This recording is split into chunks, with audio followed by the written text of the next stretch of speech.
Hello, and welcome to another Fantasy Premier League video.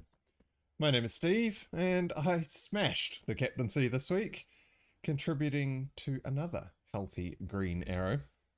Now that's taken me up to 1.5 million, which is a rank rise of 2.7 million places in the past 3 game weeks.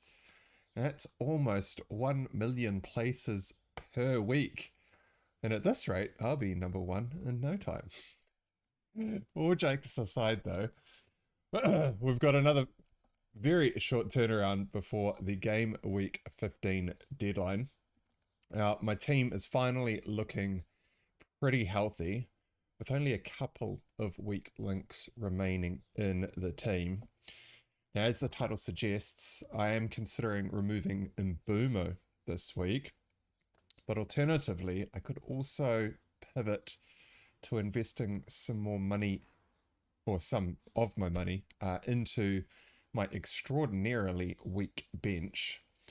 So in today's video, we'll discuss what I should do with my one free transfer with 1.9 million sitting in the bank, whether I should ditch Mbeumo or bench him to upgrade someone like Stewart. We'll also briefly cover off my Game Week 14 notes and where I'm going with captaincy this week. So before we jump into it, make sure to give this video a thumbs up and subscribe to the channel, especially if you get any value out of the following content. Right, so Game Week 14 and 72 points, another healthy green arrow. I think this week was about 300 and something odd K rank rise, which I'm obviously over the moon about. Now, I opted to bring in Cucurella this week for the injured Canate, choosing to go with Cucurella instead of Trent Alexander-Arnold. Now, the reason that I went against Trent was due to his injury. That was one of the main reasons that I looked to dodge him. I also didn't think he was actually worth the £6.8 million outlay. Now, he only played the last 23 minutes of the match. So dodging that injury concern looks like it was a great decision. But then, of course, he came on and got 2 of Salah's assists late in the match with only an expected goal involvement of 0.36. So Salah has definitely made his returns look a lot better than potentially what they should have been. However, I brought Cucurella in. They did concede one solo goal against Southampton. It was actually relatively early on in the match as well. And what was also quite worrying was Chelsea came away with an XGC of 1.56. Well, actually, it wasn't Chelsea, sorry. That was Cucurella's expected goals conceded. He didn't actually play the full 90 minutes. He was brought off in about the 78th or something like that. So that 1.56 goals conceded was only in the first 78 minutes, while Cucurella was, in fact, on the pitch. Now, hopefully, we get some returns from him over this upcoming run of fixtures that Chelsea has. It's a little bit tougher this week with Spurs, but after that, it looks pretty green. So would be hoping for some clean sheets and a little bit of assists here and there. I didn't actually manage to see the Chelsea game yet. I've been absolutely swamped with this contract that I've taken on. I've only managed to see the highlights. And I don't remember seeing Cucurella delivering too many balls into the box like he was in previous weeks. But it's only the first game week, so obviously he'll be going nowhere from the team for a while. Now, Palmer stole a goal. I suppose you shouldn't really call it stealing, but it stole a goal midway through the second half. Now, I ended up sticking the captain's armband on Mo Salah and keeping the vice captaincy on Palmer, even though he had, on paper, the standout fixture away to Southampton. But I did think last week that I thought the majority of chances that Chelsea were going to earn would probably fall the way of Jackson, which is why I ended up giving the vice captaincy to Palmer. Of course, Jackson was completely rested for this fixture, which I think it was J Hat in the comments, not in the last video, but in the video before, did uh, point out that he thought that both Jackson and Palmer would likely be rotated in this match, which I thought was probably unlikely as they were Chelsea's two top goal scorers. Palmer did in fact play, but Jackson did get the full rest.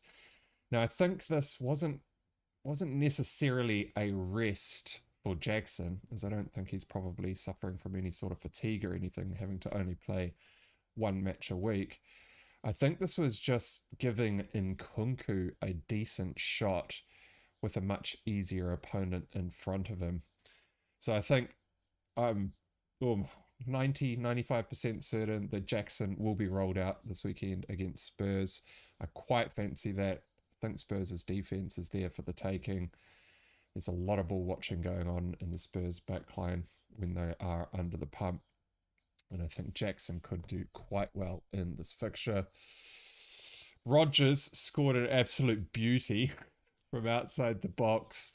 Hit the ball with a dip and a little bit of curl out of the reach of the keeper, almost in the top bins. I'm super glad that I held onto him as a rotation option, as I was tossing up a couple of weeks ago whether to sell Emile Smith-Rowe or Rodgers, and at that point Rodgers hadn't been returning too heavily. But I'm quite happy to still have him in the team. And of course, Salah is absolutely cooking. What? If you have a quick look, I have to bring up the live site here because I haven't actually built in the previous returns into my website yet. But if you have a look at his past returns, he's got 6 double-digit returns in 7 games. And in those 7 games, the only non-double-digit return was his 9-pointer against Brighton in game week 10. It's 18 against Newcastle, 13 against City, 13 against Southampton, 14 against Villa, 9 against Brighton, 10 against Arsenal, 12 against Chelsea. These are the top teams, or in the very higher echelons of the table, and he is just banging things in. Yeah, he blanked against Crystal Palace, and then a 10-pointer against Wolves, going slightly further back than that. And at the first 3 game weeks of the season were 14, 10, and 17. He's only blanked twice all season. Like, man, what a goat. Just insane. Now, part of the reason that I did captain him, the reasons that I noted last week, was that I said I just couldn't ignore his consistency. Now, this is exactly what it looks like to be in form. Now, he scored a goal from an incredibly acute angle on his weak foot and could only shoot far post in order to score the goal, and he manages to sink that.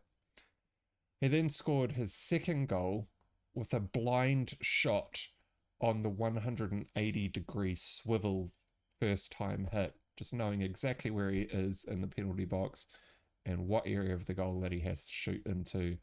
Absolutely nails it. He also hit the crossbar. I think that was again with his weak foot on a volley, which was just, when it's going right for you and you're just hitting the ball clean, and Salah's the informed player in the league at the moment. And he also set up Jones for his goal to come away with an 18-pointer. He was the main reason that I got such a decent green arrow this week, because everyone else in the team blanked. Saka blanked, Mbeumo blanked, Gabriel didn't even make it onto the pitch. Neither did Nicholas Jackson, which I've already talked about. That meant I got Faze and Greaves off the bench for 1 point apiece. Pedro Porro was also benched. I think that was probably actually a rest, as he definitely gets up and down the pitch and has basically been playing the majority of the minutes all season. And so I think he's just being rested for this Chelsea fixture at the weekend. I'm expecting to see him back in the lineup. Cucurella, as I mentioned, blank, and Raya got the clean sheet against United. 72 points all up, another healthy green arrow, and a very happy Steve over here. Oops, as I am crawling my way back up the overall ranks.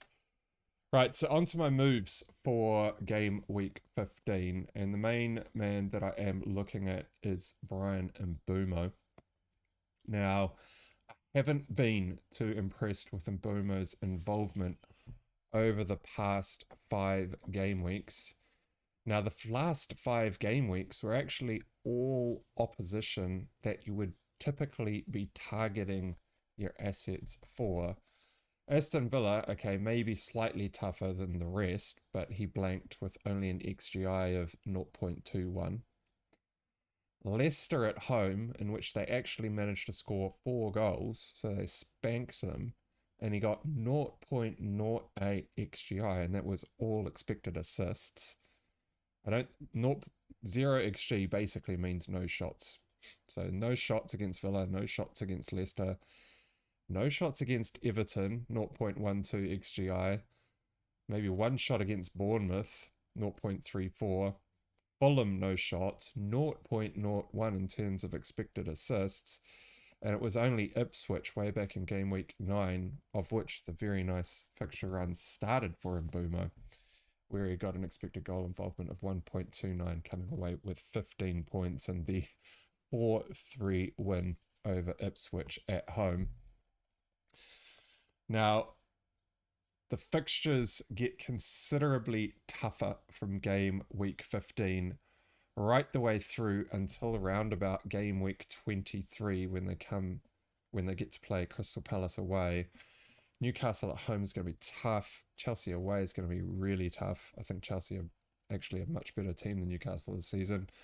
Forest at home is also going to be really tough. Forest have been playing some beautiful football, very resolute defensive unit. Brighton away is also going to be pretty tough. That 4-4-2 formation that they have been rolling out is just working wonders. Then it's Arsenal, Southampton, City, and Liverpool. Now, I bought Mbeumo in for 7.1 million, I think. Yeah, so I picked up Mbeumo for 7.1 million. So I'm thinking this is probably the best time to cash in on the profit. He's currently listed at 7.7 million, which means I get the full whack of 7.4 million back, making a 0.3 profit on Mbeumo. And ahead of this run of fixtures, I think it's time to let go. Now, I actually have 1.9 million in the bank, which means if I sell Mbeumo, I actually have 9.3 to play with, which is just 0.1 shy of being able to afford Kevin De Bruyne, who had a great game at the weekend. Annoyingly, had I sold Kanate last week before the price drop, I would have had that option available to me this week, because I did actually lose 0.1 million on Kanate by making the transfer later in the week. That is not usually my style. There was actually no reason to delay that move either. But sometimes life, namely the contract that I've been working on, gets in the way. I actually just missed the deadline altogether and had no idea that Kanade was going to drop in that instance. Regardless, though, I don't actually think I would have bought KDB anyway. There's a small error with my website, negative 5.5 million. That's not good. As you can tell, my site's a little bit up in the air at the moment. I haven't had a lot of time to spend on it with all the work I'm doing on the contract stuff, but so I don't actually think I would have bought KDB anyway. The main reason for that is Jackson is likely to still get suspended at some point before game week 19. And so I do need funds available to upgrade someone on my bench in the week in which Jackson does get suspended. So I am holding on to at least some money in the bench. And I will be targeting the upgrade of Stewart to someone around probably around the 6.0 to 6.5 million price point, somewhere up around there.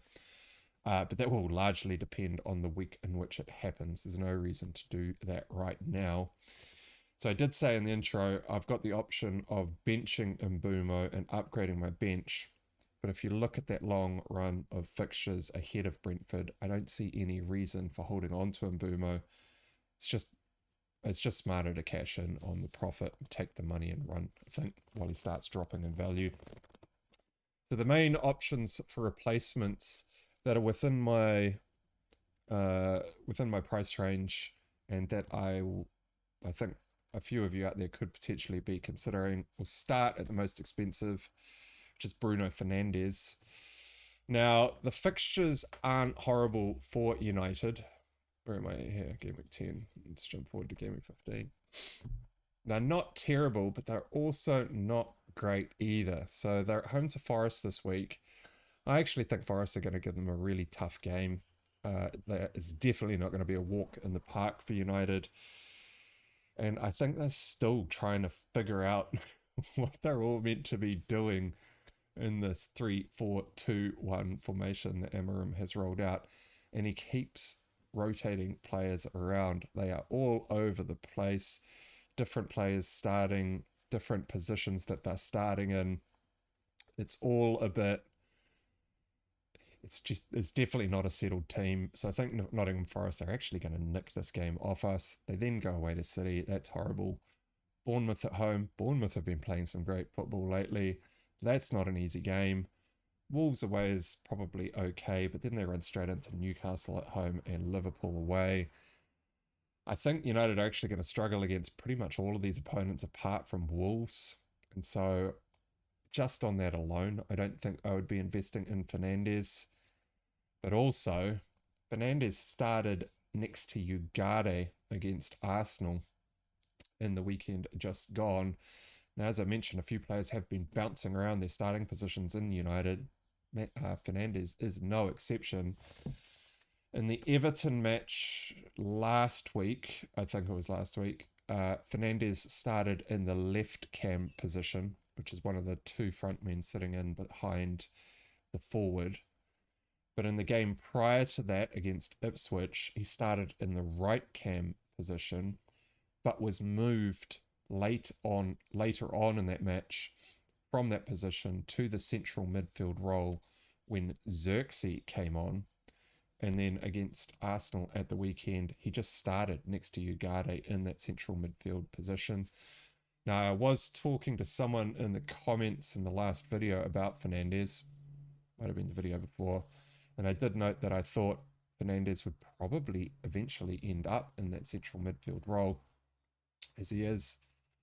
I think it just suits him a lot better. He seems to love a long shot. He also breaks down our attack by taking long shots when he shouldn't. He's a bit more of a long passer. He does work hard. He can go box to box. He can do little passes and work industriously in the middle of the park. And I think if he links up, he'll be the man moving forward out of central midfield to join the attack, coming in a little bit late and pulling the strings from outside the 18-yard box to feed in the players around him. I think that's probably where he's going to end up, and we've already seen him land in that position a couple of times now. And so for that price, deeper, I just don't see it. And so I will be avoiding Fernandes altogether. Bowen, the next four fixtures for West Ham are very good. Wolves at home, Bournemouth away, Brighton at home, Southampton away. Then they run into Liverpool and City. West Ham also haven't been playing incredibly well lately, and I always try to buy players from teams that are in form. So I think Bowen is actually quite an easy avoid, as I'd probably be wanting to get rid of him in 4 weeks' time anyway. And so he would have to do all of the damage in the next 4 game weeks. And they are not quite clicking at the moment. Then it comes down to the last 2 men I'm actually tossing up between. The first one is Gordon from Newcastle. Now he's had 3 goals and 2 assists in 14 games. So that's 5 returns in 14. It's about 1 return every 3 games or so. Newcastle have a really nice run of fixtures. Brentford away, Leicester at home, great fixture. Ipswich away, great fixture. The next three are actually really good for Newcastle. Two of them are away, but these are three of the maybe 5, 6 teams that you'd be looking to target. Ipswich, Everton, Southampton, Leicester, Wolves, Brentford. These would be the teams that you really be looking to target at the moment.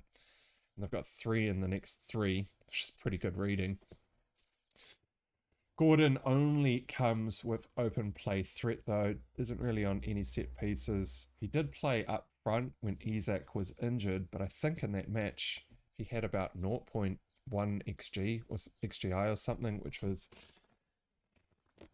when he gets moved up front, I think it takes him a little while to get used to the new role that he's playing in rather than being out on the wing where he seems to thrive. And I think at 7.2 million for Gordon, it is a little bit expensive. And the reason for that is the player that I am actually going to bring in is Semenyo from Bournemouth. Now, Semenyo, I compare him to Gordon. Semenyo has 4 goals and 1 assist in 13 games, so the same amount of returns in 1 game less. He's got really decent expected stats. I'll just bring them up here. Semenyo. Hey, not okay. So not super decent. He was suspended in the Wolves fixture, so he has served his 5 yellow card suspension. So he didn't pick up 1 in that game. No, he's all good. So 0.21 against Tottenham is all right. 0.56 against Brighton's pretty good. 0.3 against Brentford. 0.7 against City.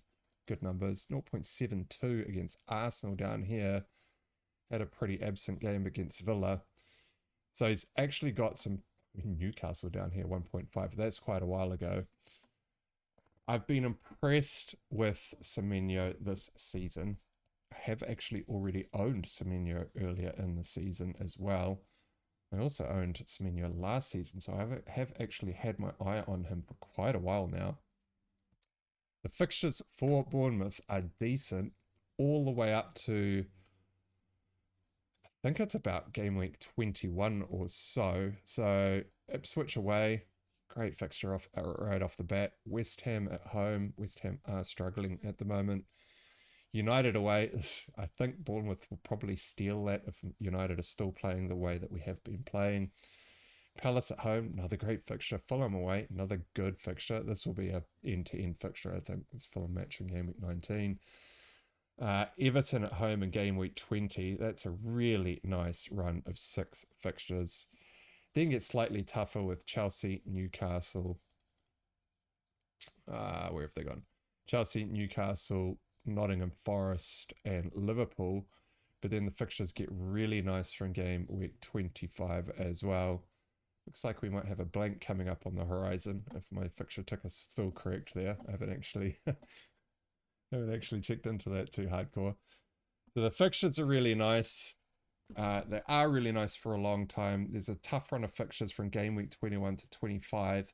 I wouldn't actually mind playing Semenyo in any of those games, but I will be able to probably rotate him out by that point, as I will be upgrading Stewart at some point very soon. And he's only 5.7 million, which is comparable to Gordon. Like, he's got the comparable stats, comparable returns, comes with the open play threat, seems to be about as accurate in his shooting as Gordon, but he's at a 1.5 million discount.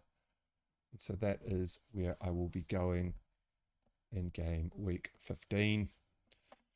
And then just very quickly to tidy off the captaincy. It's just Salah all day long here. Yeah, I know it's the Merseyside derby and they are away. But like I said in my last video, Liverpool are just absolutely cooking right now.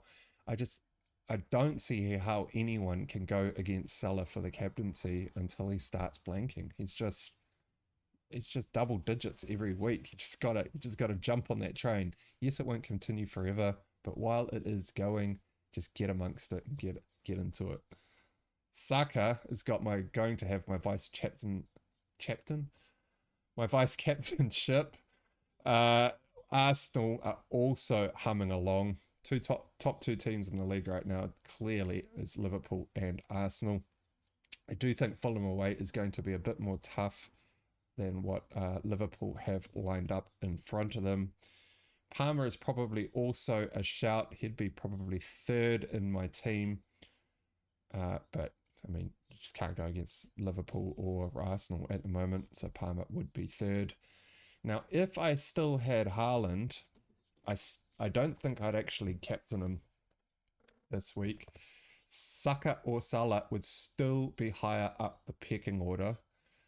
Now, yes, KDB is back and is finally coming into, what would say, form, but he's definitely getting amongst it, given the what he did at the weekend. But Haaland isn't in form right now. He's had heaps of chances to score. If you go and look at his expected stats, it's absolutely ridiculous that he hasn't come away with a whole bunch more returns. That was actually the reason why my rank suffered so heavily. He was getting the chances. I was like, it's Haaland. Surely he turns this around. But he is just clearly out of form. So KDB will probably still be able to set him up, but until he starts scoring goals and finds his shooting boots, I'd just be avoiding him with the captain's armband like the plague until he actually gets some goals under his belt. And additionally, on top of all of that, Palace are a bit of a bogey team for Man City. And alright, well that wraps up this video. So don't forget to like and subscribe and leave us a comment to tell us what you think. Thanks for watching, and I'll see you all again next time.